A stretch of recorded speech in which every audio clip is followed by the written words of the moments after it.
Hey there, friends. I'm Savannah, and I'm a giraffe. Being super tall gives me a great view. I can spot danger miles away. I look all around and watch out for lions or crocodiles that want to attack. Yikes! Shorter animals like to hang out with me. We're friends. I let them know if trouble's on the way. If I have to, I can defend myself with a karate kick. Pow! Plus, my long legs make me a fast runner. I can escape dangerous situations quickly. You might see me and my friends swinging our necks around, but we're just having a little fun. We save our karate kicks for lions. Sometimes I get a little nervous when I need a drink of water. My head's down low in the water, so I can't see what's coming. And my knees don't really bend very well.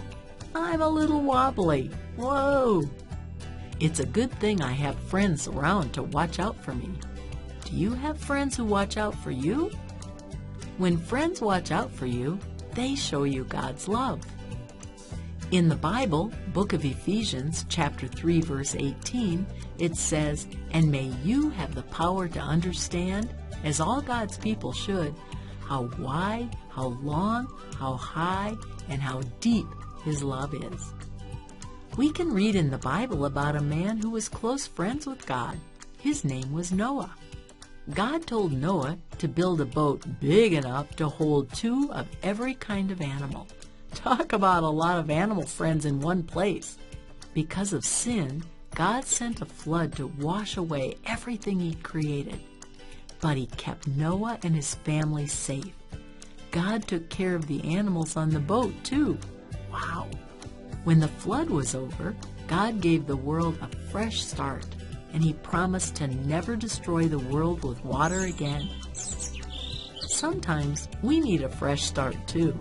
Sin still shows up in our world. People fight, say mean things, and do what they want to do instead of what God wants them to do.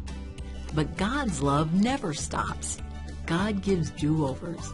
God sent Jesus to wash away our sin so we can be close friends again. Even when we mess up, God always loves us. He'll forgive us and give us a fresh start. God always loves us.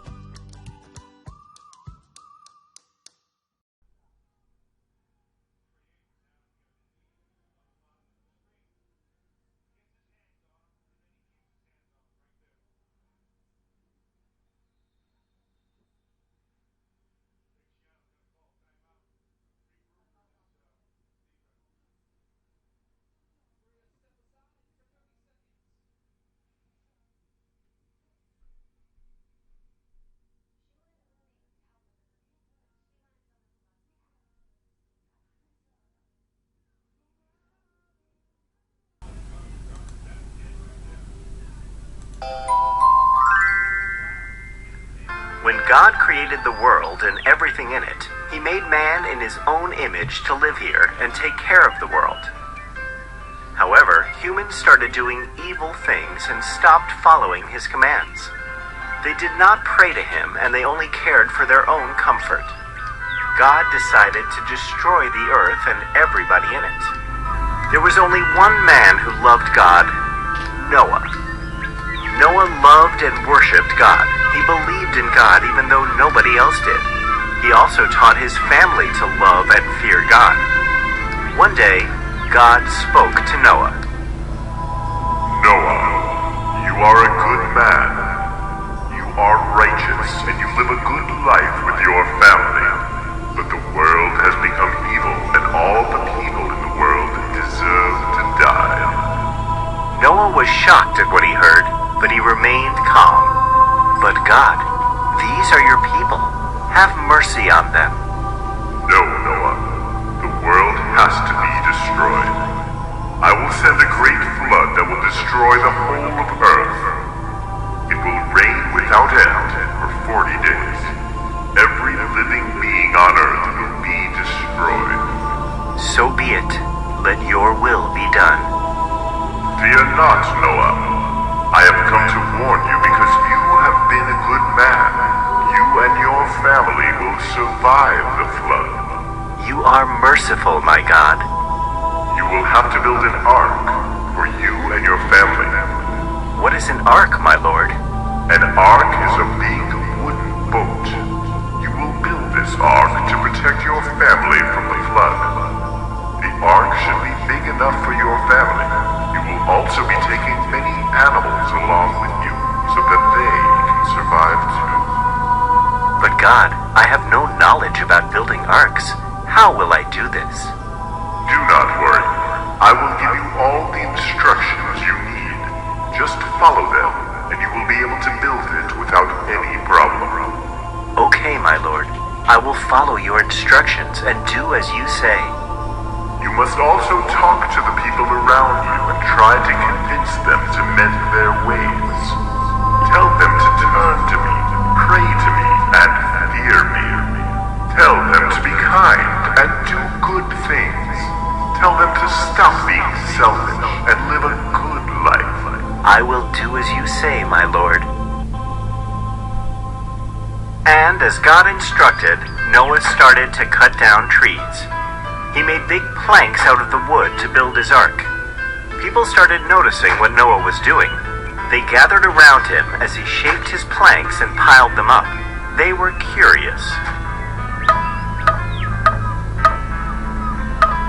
Noah, what are you doing? Hello, friend. I am building an ark. What is an ark? It is a big boat, my friend. It will protect me and my family from the flood. What flood? My dear friend, God, our Creator, spoke to me. He said that He is angry with the people, and He is going to destroy all living beings with a flood. My dear Noah, we don't understand. Where is this flood coming from? God will send heavy rains. It will rain non-stop for 40 days, and a flood will come and wipe out everything. You can stop this. God is angry with your ways. You only have to turn to Him and mend your ways. Pray to Him. Ask Him for forgiveness, and you will be saved. You can come with me on my ark. You will be saved from the flood. Noah, have you gone mad? You do not make any sense. Why are you doing all this? Stop building this nonsense ark and look after your family. Sorry, my friend, this is my work. God has asked me to do this. I have to obey Him. I will build this ark as He has told me. The villagers laughed loudly and returned to their homes. By now, Noah had gathered all the food grains, the seeds, and the animals. He stored the food grains in the ark. God then made the animals arrive in pairs. Every animal and bird on the earth waited in line patiently to enter the ark. There were lions, tigers, elephants, snakes, parrots, zebras, everyone. 2 by 2, they entered the ark. Then Noah called to the villagers and once again invited them to enter his ark. The people still refused to believe in him. They could not understand why he was collecting animals and placing them in the ark. They continued to sin against God, and they refused to enter. You said it would rain for 40 days, Noah. I don't even see a drip of rain anywhere. Do you still think that you're making any sense? Do you really think that this God is going to save you? You have been making a fool of yourself and trying to make us all fools as well. I believe in my Lord. He will never abandon me.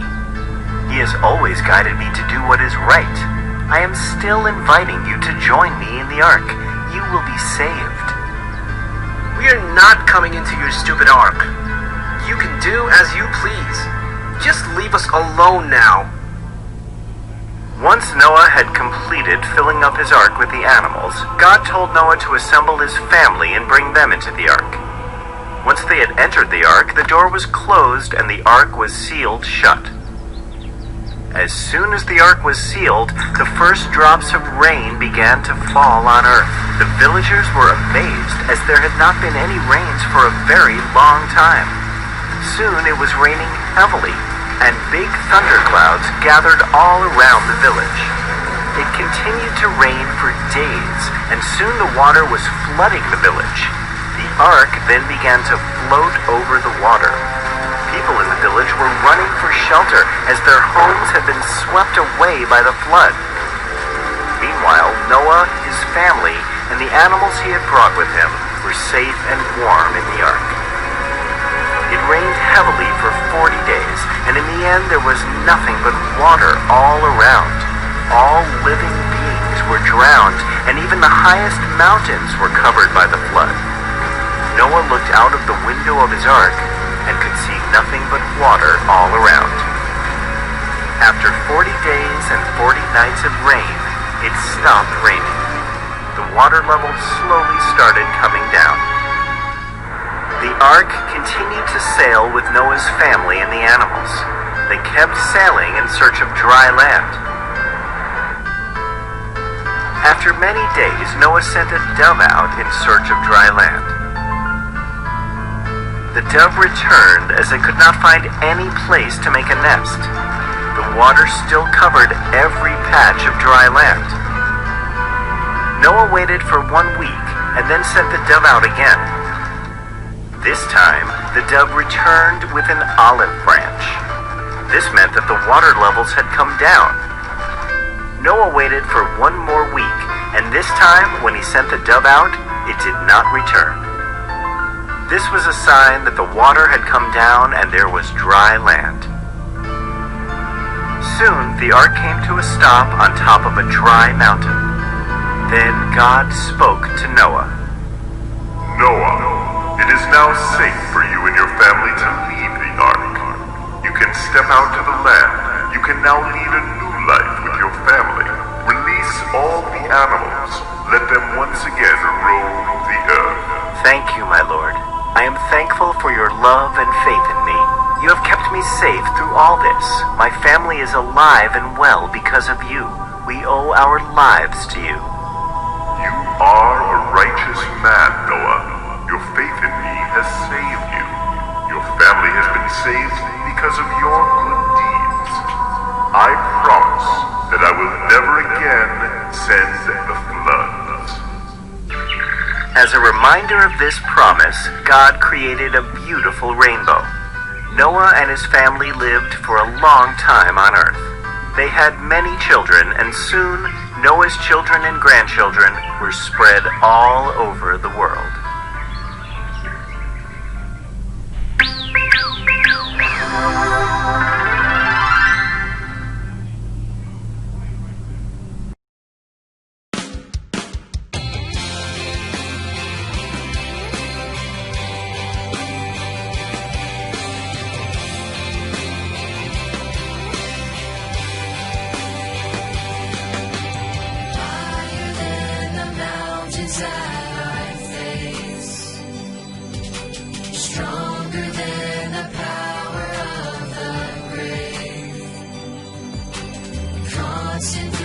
Trial and the change. One thing remains. One thing remains. Your love never fails, it never gives up, it never runs out on me. Your love never fails, it never gives up, it never runs out on me. Your love never fails, it never gives up, it never runs out on me. Your love, your love. On and on and on and on it goes. It overwhelms and satisfies my soul. And I never ever have to be afraid. One thing remains. One thing remains. Your love never fails, it never gives up, it never runs out on me. Your love never fails, it never gives up, it never runs out on me.